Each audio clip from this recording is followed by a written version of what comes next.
AP CM Chandrababu అమరావతిలో భూమి కొనుగోలు చేసినట్టు తెలిపారు. త్వరలోనే శంకుస్థాపన చేయబోతున్నట్లు చంద్రబాబు వెల్లడించారు. దీనికి సంబంధించిన వ్యవహారాలు మొత్తం తమ కుటుంబ సభ్యులు చూసుకుంటారని అన్నారు.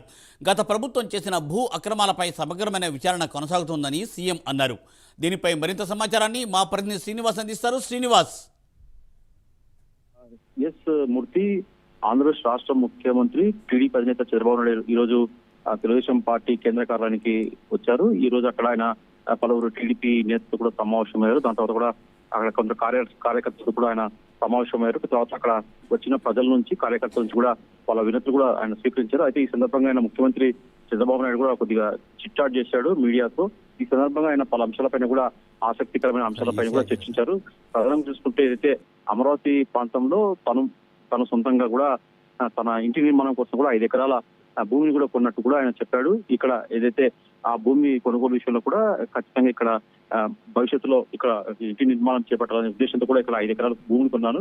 ఆ ఇంటి వ్యవహారాలకు సంబంధించి కూడా మొత్తం కూడా తన కుటుంబ సభ్యులే చూస్తారని చెప్పేసి కూడా, ఆ స్థలం విషయంలో కూడా మొత్తం వాళ్ళే చూస్తారని చెప్పేసి కూడా ఆయన చిట్చాట్ లో చెప్పడం జరిగింది. అంటే రాబోయే కాలంలో ఖచ్చితంగా ఇక్కడ తనకంటూ ఒక సొంత ఇంటిని నిర్మించుకునే విధంగా కూడా ఉద్దేశంతో 5 ఎకరాల పొలాన్ని, భూమిని కూడా కొన్నట్టు కూడా చంద్రబాబు నాయుడు స్పష్టం చేశారు. అయితే దీంతో పాటు కూడా ఆయన పలు అంశాలపైన కూడా కొద్దిగా చర్చించడం జరిగింది. అయితే భూ విధాల ఫిర్యాదులు ఎక్కువ వస్తున్నాయి. దీని మీద ఖచ్చితంగా గత పాలనలో కూడా వైసీపీ పెద్ద ఎత్తున కూడా భూ అక్రమాలకు పాల్పడింది. దాని మీద కూడా ఫిర్యాదులు ఎక్కువ వస్తున్నాయి.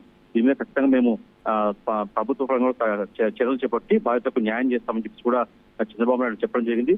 అలాగే ఏదైతే గతంలో జరిగిన అక్రమాలు అయితే భూ అక్రమాల పైన దృష్టి సారించడంతో పాటు పలు అంశాలపైన కూడా ఇప్పటికే ముందుకెళ్తామని చెప్పి కూడా అతను చెప్పడం జరిగింది. కొన్ని విషయాలలో ఏదైతే ఇది మన కోర్టు విషయంలో కూడా కొందరు అక్కడ బలవంతంగా జగన్ హయాంలో కూడా అక్కడ బెదిరించి కూడా వాళ్ళు తమకు కావాల్సిన కూడా వాటాను తీసుకోవాలని చెప్పేసి కూడా చంద్రబాబు నాయుడు సందర్భంగా కూడా చెప్పడం జరిగింది. మొత్తం చూసుకున్న మటుకు రాబోయే కాలంలో ఖచ్చితంగా అమరావతి రాజధాని నిర్మాణాన్ని పూర్తి చేస్తాము. ఖచ్చితంగా అక్కడ తాను కూడా ఒక ఇంటిని నిర్మించే అవకాశం ఉందని చెప్పేసి కూడా చంద్రబాబు నాయుడు స్పష్టం చేశారు. Murthy. Thank you Srinivas. Thanks for update.